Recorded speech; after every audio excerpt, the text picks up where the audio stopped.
to our continuing 2021 ICTM webinar series. We all have access to the mathematical content strategies for every learner with Karen Hicks and Sharonda Thomas. We're really happy to have you here today. Really excited to have some elementary teachers share with us today. Just letting everybody know about PD.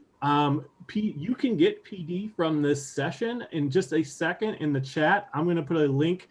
You're going to have to do a check-in, check-out on a Google form. So I'll put it at the beginning of the chat or at the beginning of this session and then at the end of this session. PD, though, is an ICTM member-only benefit. So if you're interested in getting PD from this session and you're not a member of ICTM, consider joining. It's only $35, worth every penny. But anyway, we do offer PD if you are live and a ICTM member. Also, we are going to give away another white book during this session. At the end of this session, you can enter to get a white book. It's a $60 value. It's 10 sheets of whiteboard paper. You can hang around your room, do some good vertical non-permanent surface work. And even if you don't win, if you want to order some white books, White Book has generously gave us a discount code, 40 ICTM. You get 40% discount on your first order. With that, I am going to transition things over to Sharonda and Karen. I'm really excited to have them on board.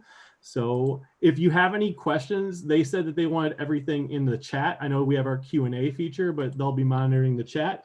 But make sure you change it to all panelists and attendees if you want everybody to see your chat. Here we go. Let me make you the host here. Okay.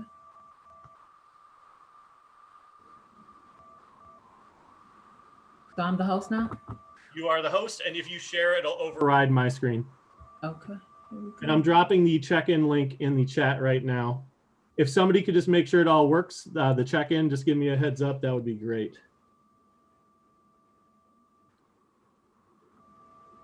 Okay, here we go. All right, good afternoon. Thank you for joining our session. We all have access to the mathematical content, strategies for every learner. So as Justin introduced us before, I am Karen Hicks, and my co-presenter today is Sharonda Thomas. Going too fast. All right, so let me just go ahead and get my introduction. So who am I? I am a Chicago public school teacher, but currently my role is an instructional support leader. I have 14 years of experience. I have been a math facilitator for the Department of Defense, spoken at NCTM several times. I've spoken at the ILA conference several times. And what do I love? I love working to help students achieve their highest potential. All right, awesome. Thank you, Sharonda. So once again, I am Karen, and I am a primary teacher for Chicago Public Schools. So I've been teaching for over 30 years, just waiting for retirement. I have been, just like Sharonda said, I've also been a past facilitator for the Department of Defense. I've been a math coach. I presented at several NCTMs, and I am very passionate about integrating technology in education. So these are our objectives for today. Participants will obtain an understanding of the true math dimensions, engage in a variety of strategies to promote access, explore how access looks both in person and also remotely, seeing the time that we are in. And finally, we will reflect on the process of providing equitable access for all students. So just so you know that we do have a resource packet, and Sharonda just added the link to the resource packet in the chat for the presentation today. So make sure that you access that link and have the documents readily available. You can either print them or have a separate tab open so that you can transition between the resource packet and our professional learning for today. We will have in the bottom left-hand corner of our slides, the handout page numbers available for you. So let's dive right in with the true math dimensions. So TRUE stands for the Teaching for Robust Understanding. So here in the Chicago Public Schools, we've been working with these true math dimensions for quite a while. I remember, back in the day, I'm not trying to age myself, but back in the day when we first saw these, it said the true math dimensions for the true dimensions for mathematically powerful classrooms. And as we delved into the work, we saw how these dimensions lend themselves across not just math, but other subject areas and disciplines as well. So the math kind of got pulled out, and now we say that these are the 5 dimensions of powerful classrooms. So when we look at the true dimensions, they are the content, cognitive demand, equitable access to content, agency, authority, and identity, and uses of assessment.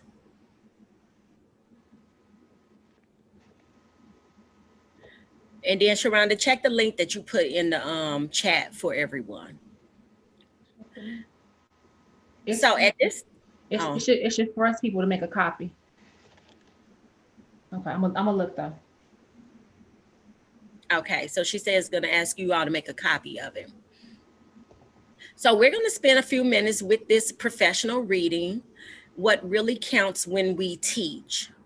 And Sharonda is dropping that link in the chat now. As we spend about 5 to 10 minutes reviewing this article, we would like for you to reflect on these 2 key points, and you can add your reflections in the chat. So what big idea did you take away from this article? And highlight or make a mental note of key words that stand out to you in each of the 5 dimensions. And then you can share your reflection once again within the chat.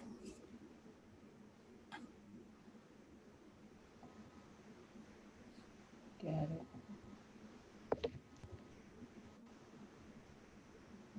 Okay, I see what she was saying. So everyone should have access to that link now. I'm about to do it one more time.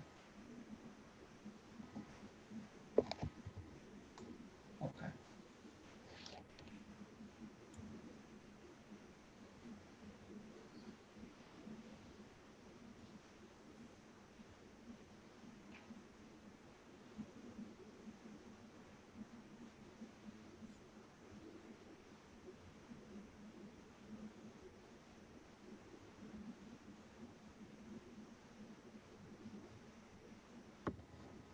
You want to open up the article for us as well?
How are we doing? Have you all come across anything that has resonated with you or anything that you would like to share in the chat thus far?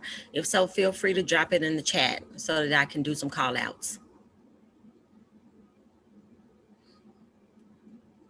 For me, right off the bat in the first paragraph, I actually added to the chat that administrators must support what we are doing so that we are not faced with difficulties. So I think that's very important to make sure that we have that administrative buy-in.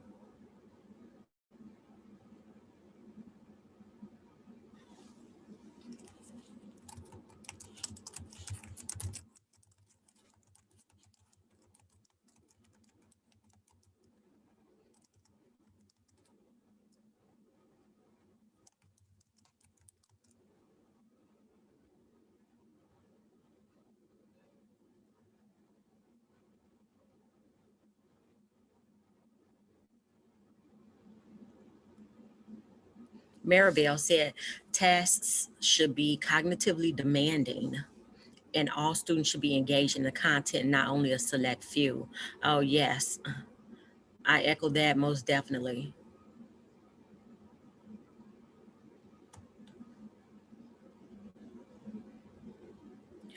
Veronica says in reading, we do F and P testing to see where students' instructional level is. I love that this article talks about how to find students' productive struggle with dimension 2.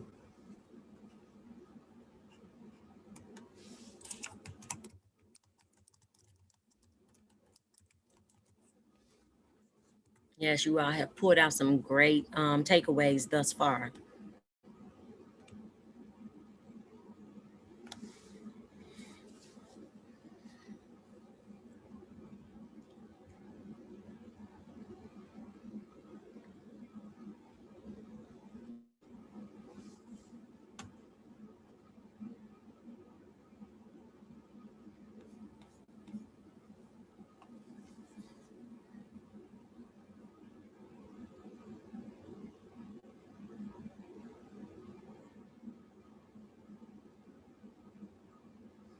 This article also has a multitude of resources, great resources to use when diving deeper into the true dimensions for a powerful classroom. Tony says our students deserve equitable learning experiences where all are active participants and that allow them to be confident thinkers and doers.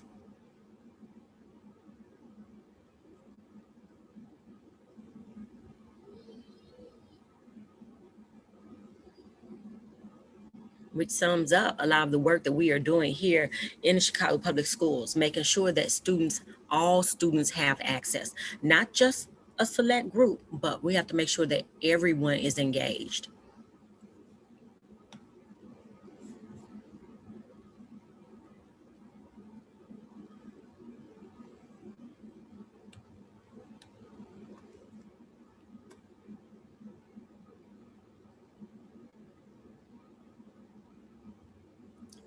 All right, great. So save this article in your favorites or print it out so you have it to refer back to as you are addressing each one of these dimensions, and especially as you're addressing our targeted dimension for today. Okay, so our targeted dimension for today is the dimension of access. So the core question when we look at access is who does and does not participate in the mathematical work of the class and how. So we know that we have students at various grade levels sitting in front of us. So we want to make sure that we're giving all students access to the task. So today, we are going to share different strategies that will help to promote this concept of access within your classroom.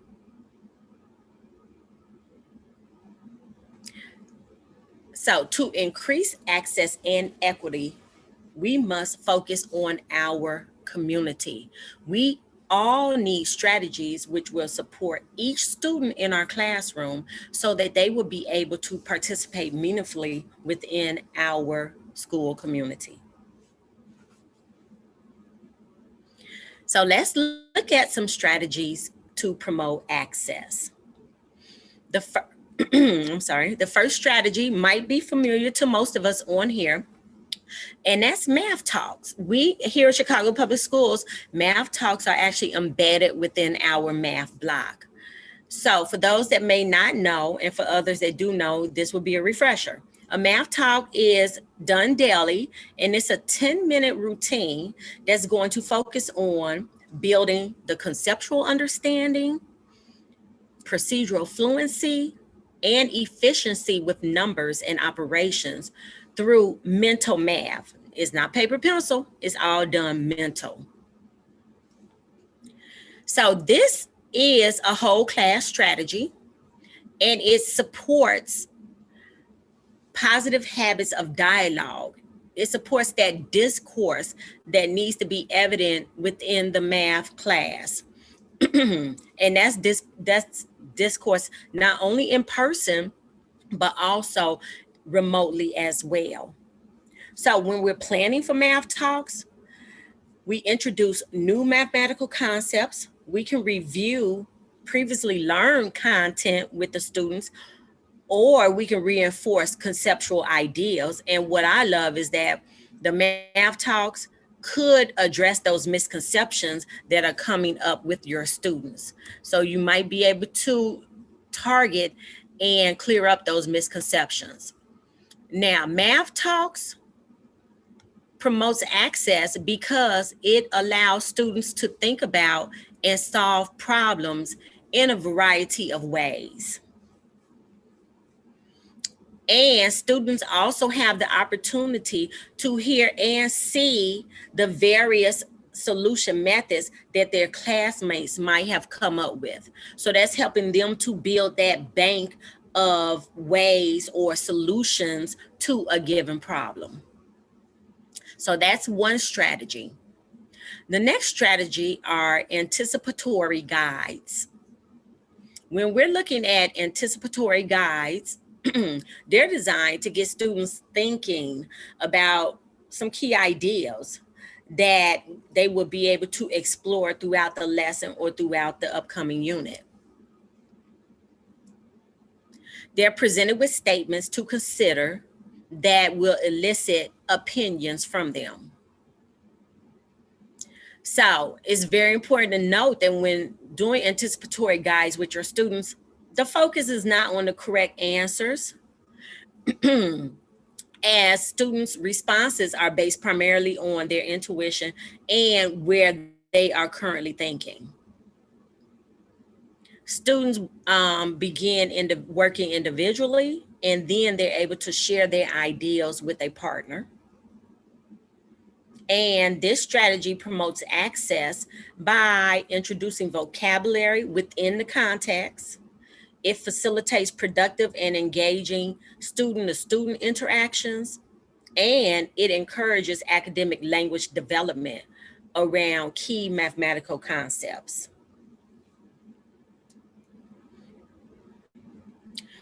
So that was just two that we decided to share with you all today. But Chicago Public Schools has actually created a handout that reviews and outlines a variety of strategies that can be used to promote access. And so some additional strategies are the 3 Ps, which is think, pair, share, information gaps, formulaic expressions, sentence starters, problem stems, and novel ideas only. And this document can be found, I don't know, Sharonda, did you post the link to the resource packet? You're on mute, so I can't hear you.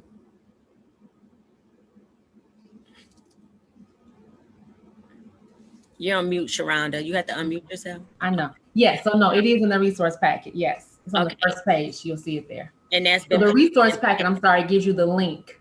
The resource packet gives you the link to the resource folder. Okay. Okay. All right. So next we are going to look at how access looks both remotely and in person. Okay, so today's strategy, we're going to focus on a strategy that we use quite often in Chicago Public Schools, which is called 3 reads. All right. And so before we get into 3 reads, let's look and talk about what is 3 reads. What is that strategy? So first of all, this is a strategy that encourages students to make connections, make sense of mathematical context, their structures when engaging in a highly cognitively demanding task. Okay. These are typically problem stems, and they allow for strategies and tools when learning. And this can be done, when you're reading and understanding, and then they're able to extract information within the mathematical task. And so 3 reads is done with 3 separate reading of the problem stems. But before students even get to the part where they're answering the questions, it has been read to them 3 times to make sure that all students have access to the math content within the problem. And this can be done either in written form, video, pictures, or charts.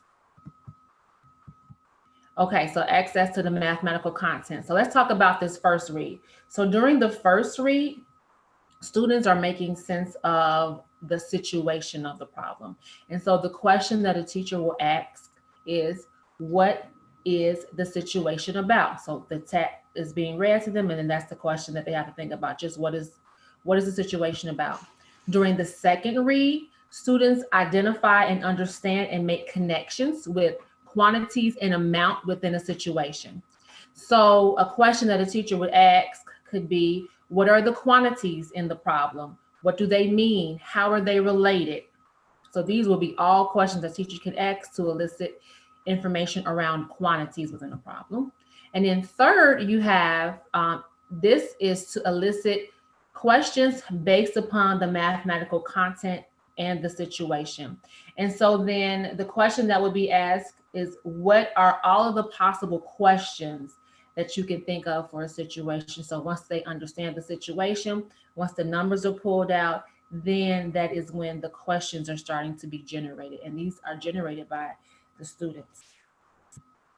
Okay, so let's engage in a 3 read experience. So let me say, audience out there, it says we have about 30 participants. So at this point, I would love some feedback, some conversation, because there will be some during this section, it will be a time for you guys to, talk out loud so that we can hear the dialogue. So before I get into the 3 reads, if you're in the packet, handout page number 4, there's a graphic organizer that you can use if you want to, while I'm going through the 3 reads, and you can chart out and write out your responses. Also, I would love for you to put these in the chat. Okay, so the first read. So the first 3, I'm going to read it to you. And as I read it to you, I want you to only think about what is the situation about? Okay, here we go. A 3rd grade class wants to go on a final field trip to Willis Tower. 3rd grade can work nacho day to earn money for the field trip. We are going to make a certain amount of money each week, and then we'll be able to go on the field trip. So I'm going to give you a minute. I want you to think about, and of course you're in the classroom, you'll give your students more time, but for these purposes, I'll give you a minute. I want you to think about, what is the situation about? And if I can get you to write that down on the graphic organizer and then start to put that in the chat.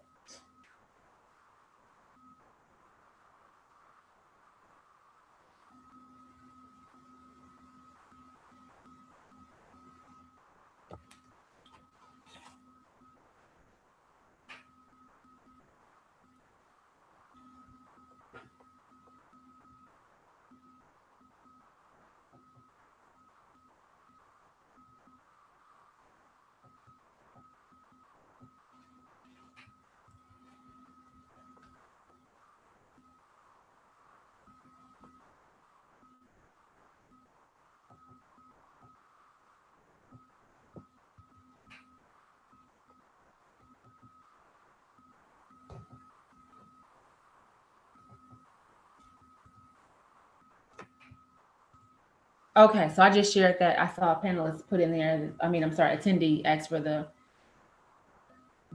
link again. So it's in there for the packet. Okay, so what we have, situation is about the earning of money to go on a field trip, earning to help pay for the field trip, earning the money to be able to pay for the field trip, organizing the nacho sales. I saw some up here too. How many, same or different. This is a great task for promoting math discourse with your students. Okay, and so I want you to think about this right here. So as I read that first read, what did you notice about the problem? What did we notice about this first problem stem?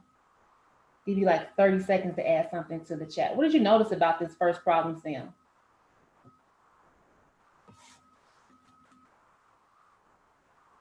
Okay, I don't see any responses yet. No numbers. Yes, it had no numbers, right? So it was only about the situation, right? And for all of your students, depending upon where they are, their levels of learning, it's just about making sure that everyone understands what the situation is about. Okay, we're about to move on to that second read. So for the second read, I want you guys to concentrate on what are the amounts and the quantities in the problem as I read this to you, okay?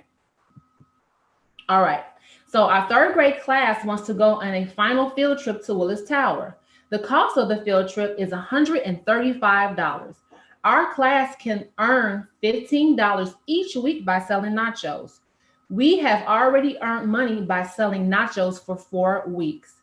So I want you in the chat and on your graphic organizer, I'm gonna give you a minute. Tell me, what are the amounts and quantities in the problem?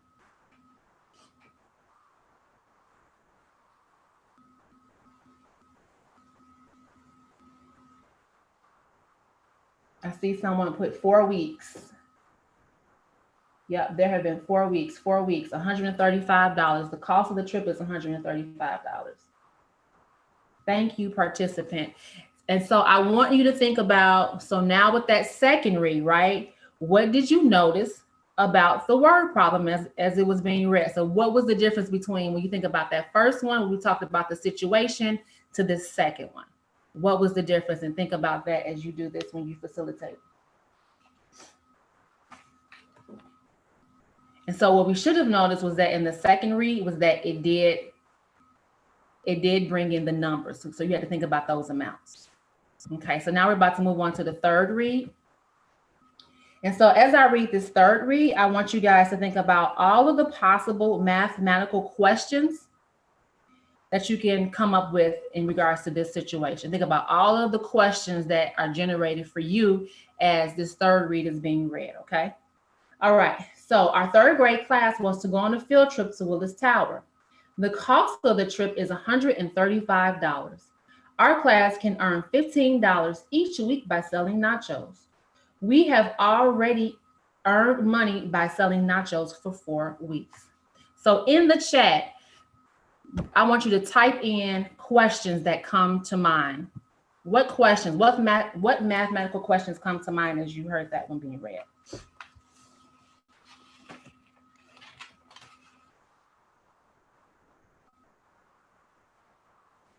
Okay, so far we have, how much will they earn in 4 weeks?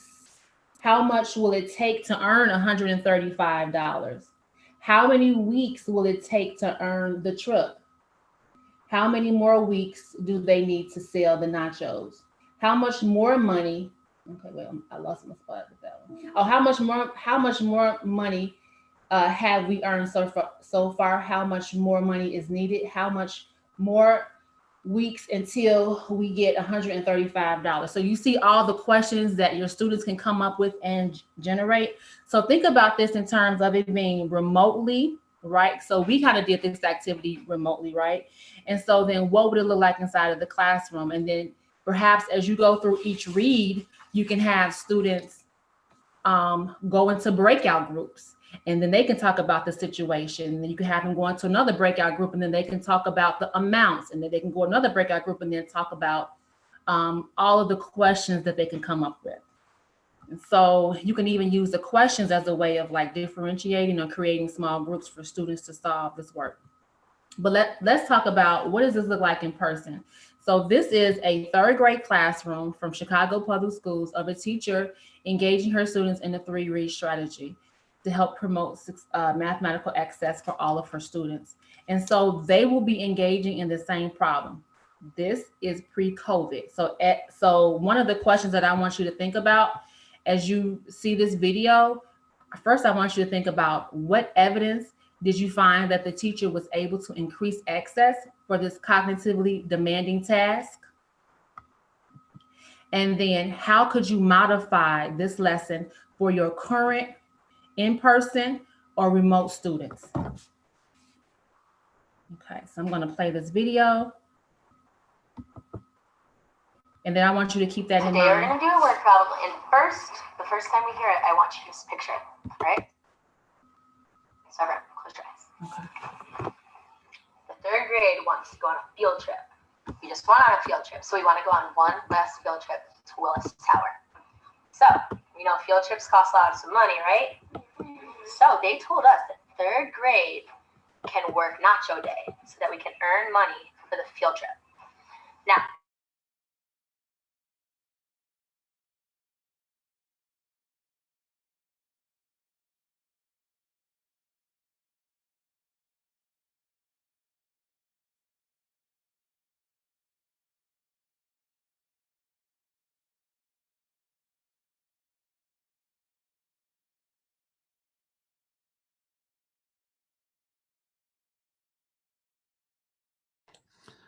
Yeah, I think you can't hear it now because you muted yourself, Sharonda. loud. Can you hear? You should be able to hear now. Yep, you're good. They don't have enough money because the field trip is really expensive. So they're gonna have to work nacho day to earn some money, and they're marking down the days of how much money they got, and when they get enough money, they're gonna go. Okay, good. Anyone else have a different way to say that? Leo? Third grade is trying to get money for a field trip on the Willis Tower, and they don't have enough, so volunteers from Nacho Day, they asked us if we wanted to help for Nacho Day, and we marked down the days for how much money we got every day. Okay, so I have a question. Are we making money each day or each week? Do you remember what I said? Yeah? Each week. Each week. Okay, so we make a certain amount of money each week, and then we're going to add that together to see maybe how much money we need. All right? Any questions? Can we solve this? Let's go back. Can we solve it? No. What? There's no numbers. Amanda? There's no numbers. Okay. So any questions about the story so far, though? Everyone get the story? All right, now we're going to look at the problem with numbers. We're not going to see the question. We're just going to see part of the story. Look for all the quantities you can find. Who remembers what quantities means? Abby? Like The numbers and everybody? words. Okay, words like numbers, Units. words, or Units. units. Okay, so take a look at our problem. I'm going to read it once, then we're going to read it together. Our third grade class wants to go on a final field trip to the Willis Tower.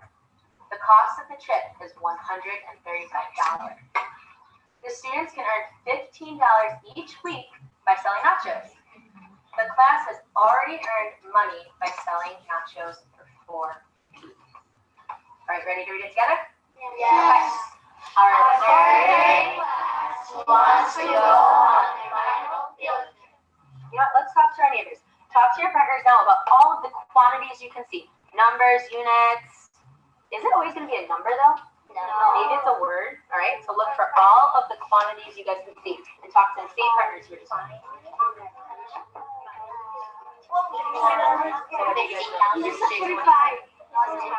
All right. Everyone find their quantities. All right. Let's see what quantities you can see. Amanda, what do you see? $15. Now, a lot of us saw $15. Does anyone want to add on to this $15?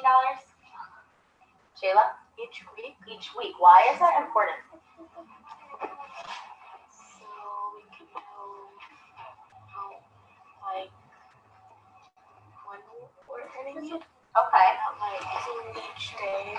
Ooh, so not each day. We need to know it's each week. Isn't that different? If we were earning $15 each day, we'd get money a lot faster than each week, right? Yeah. Okay, so that's important. What else? So this is our next step. I want you to talk to your partner about all the questions you think I could ask you. Okay? So create some questions using this information we have, the numbers we have, and come up with as many questions as you can. How Go many ahead. months do they need to get on my trip? Oh, how many more weeks do they need to make all the money they need for their field trip? That's a great question. Do you have another one? How much money do they make in 4 weeks? Ooh, how much money do they already have in 4 weeks? Good. Keep going. Those are great questions. Amanda, did you come up with a question? What? Okay. Yeah, you have another question? Like if you'd have to do a 2-part question if you wanted to get the answer. Ooh, what do you mean a 2-part question? Because you'd have to know how many money you got in 4 weeks, and then you would have to add on to that. Okay, so we could ask 2 questions. I'll read the whole thing again, and then you're going to go back to your desk to solve it. Our 3rd grade class wants to go on a final field trip to the Willis Tower. The cost of the trip is $135. Our class can earn how much money each week? $15 each week by selling nachos. We have already earned money by selling nacho for 4 weeks. Here's our question. How many more weeks will our class need to work to earn enough money for our trip? Can we solve that question now? Yes. All right. All right. So that video was done in conjunction with the Erickson Institute. And so just thinking about, I'm gonna give you guys a second maybe to jot down some ideas, or if you want to add it to the chat, like, so what evidence did you find that the teacher was able to increase access to this cognitively demanding task? And then thinking about it in person versus remotely, right? How would it look? How could you modify it? Because obviously this was a lesson pre-COVID, but there are students that are in buildings learning.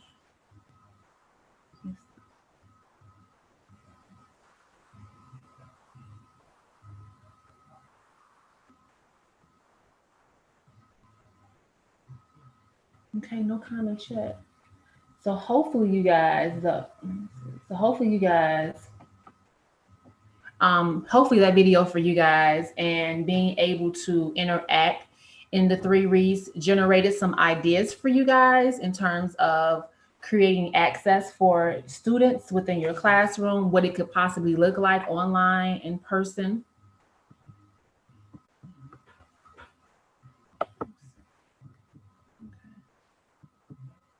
All right, and so access is more than an effective launch. It is also the result of being intentional with instructional grouping and the decisions that are being made, because those decisions can facilitate or they can inhibit participation for particular students. All right, so reflect on the process of providing equitable access for all students. All right, and so in reflecting,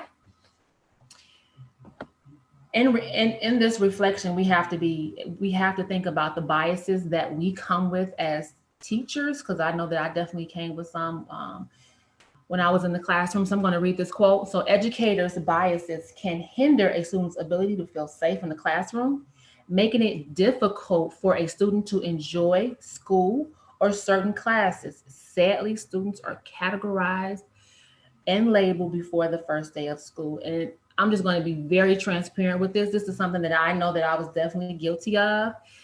Being a teacher, I would go, let's say I saw 3rd grade this particular year, I would go to 2nd grade teacher and go, tell me all about Johnny, because I remember Johnny from last year. And then I would get all of that teacher's, information or biases on the student, and I didn't even give the student a chance, right? And then did I let that affect some of the educational moves or interactions that they were able to have in the classroom?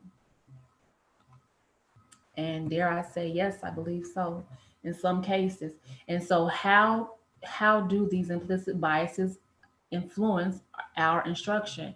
And so I just want you to reflect and think about these questions as you're like thinking about, am I creating access in my classroom, right? So what influences teachers' perceptions of students' potential? How can educators' perception of this potential influence their expectations and students' performance? And then what factors do you consider consciously or not when you first encounter a student? And I was transparent in saying that I definitely did that, and it was unconscious. I definitely wasn't trying to create barriers and make my students feel uncomfortable, but you think you want to understand what's what type of student you'll have for the upcoming year. But really, I think I was just it was an unconscious bias. So strategies to address this, right? So being aware of these perceptions and stereotypes and how they could impact your decision making. Being willing to engage with diverse cultures. Also getting to know your colleagues, your students, and letting go and suspending negative judgments. Recognizing that diversity is real and that there is more than one way to solve or to do anything. And then be willing to have those courageous conversations, because that is how we are going to be able to address those negative perceptions and stereotypes and attitudes. And that is hugely important when we are talking about creating a classroom that is equitable, a classroom that has access for all students to grow and to be successful. And that's what we want. I believe all educators, this is a job that you take because you love what you do. And so that is definitely what we all want as educators. So if you look on your resource packet on the first page at the very bottom, you will see where it says, it has this tiny URL, ICTM, we all have access. And in there, you will see some resources that Karen and myself, we have gotten together for you guys. So please feel free to go in. If you have this link, you should have access. And so if any of you guys have any questions, now is the time that feel free. Karen and myself will be more than happy to answer any questions that you guys may have.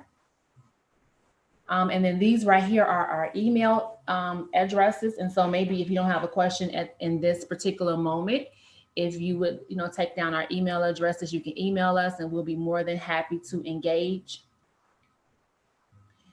you in a conversation through email.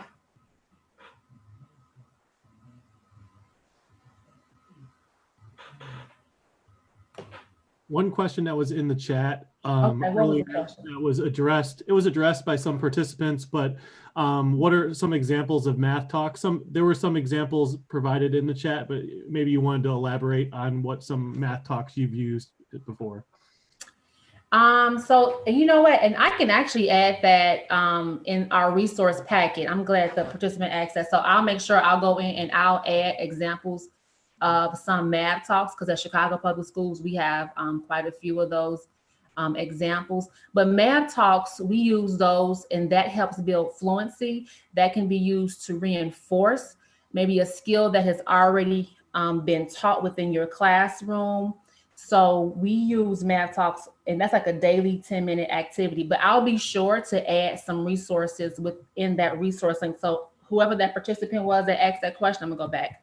If you go to this link, if you give me until tomorrow, I'll make sure I'll have a folder that'll say math talk, and I'll have some resources in there for you. Were there any more questions? Did you see any others, Justin? I didn't see. No, but I'm just checking the chat again. Okay, because I didn't see. I missed that one. Some people want to know how to get your resources, so maybe you want to repost that link in the chat again. Absolutely, yeah. So if you go to this right here where it says tiny URL, and let me show you what's in there really quickly since we have like a minute. So if you go, you click on it, it'll be it'll take you right to where you want to go. So this right here is these are resources. And then this right here is if you want to work on selecting sequencing students, strategies to promote access. So this is what Karen was talking about earlier. This is our resource packet. And then this is the article. And then if you go inside, so I'll create a folder that says Math Talk. And then these are some other strategies, resources that we have for the 3 reads. So you can use this to kind of help get you started on your 3 reads journey. And like I said, if you would like to email Karen or myself, feel free. Okay, let me put this link in there. I'm sorry about that if that's what it says at the bottom of that. I see you, Melanie. Let me put it in there.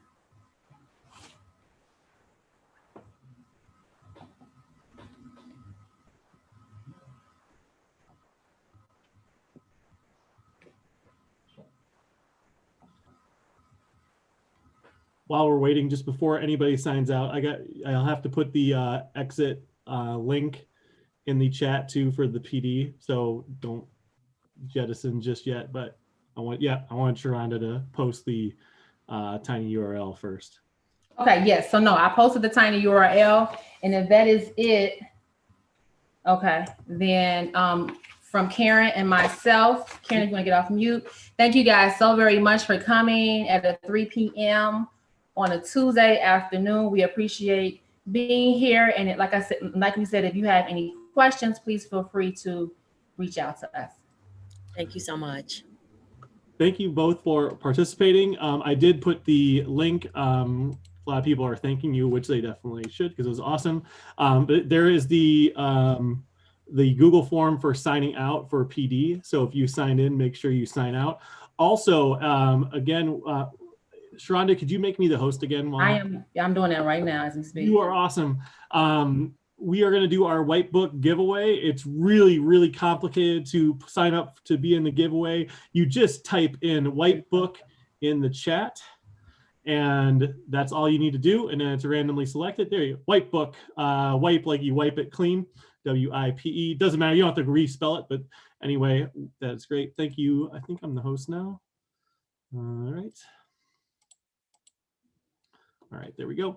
So anyway, and like I said, if you do not win a white book, you can always use our discount code 40ICTM. I wanted to take a second to preview next month's webinar. Next month, we have Young Mathematicians, STEM Skills for Success with Lindsay Herley. It's going to be in the 7 o'clock, 8 p.m. time slot. So just kind of be aware of that.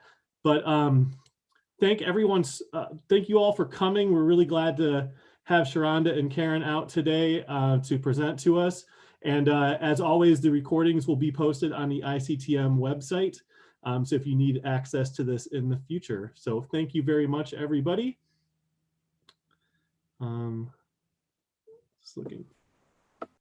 Log in and exit. Well, there was a sign, like when the beginning of the meet, sorry. At the beginning of the Zoom, there was a sign in, and then there's a sign out form as well.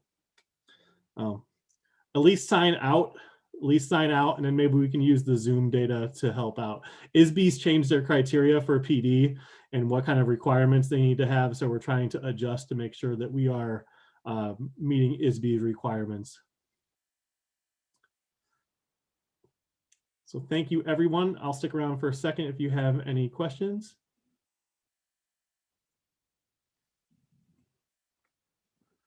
No worries, no worries.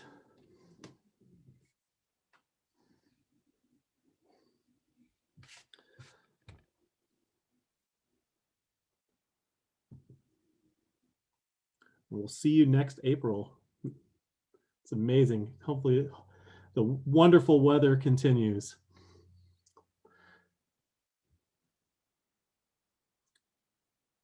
All right. Sharonda and Karen, thank you both so much. Really appreciate it. And thank you.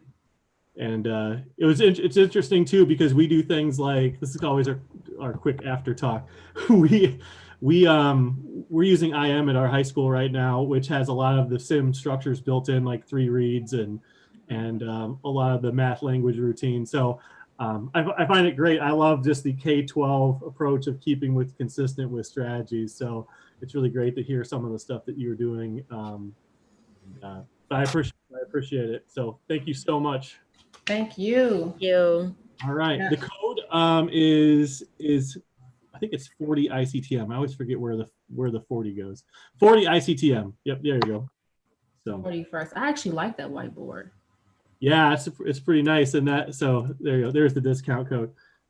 And the code is you get 40% off your first order. So First order. Okay. yep. So get a big order that first. No, right. That's the key. All right. We'll let you go and get on with your day. I'll end the session. Okay. Well, thank you guys. No problem. See you later. Thank you, everyone. Have a great night. Yep. Everyone have a great night. See ya.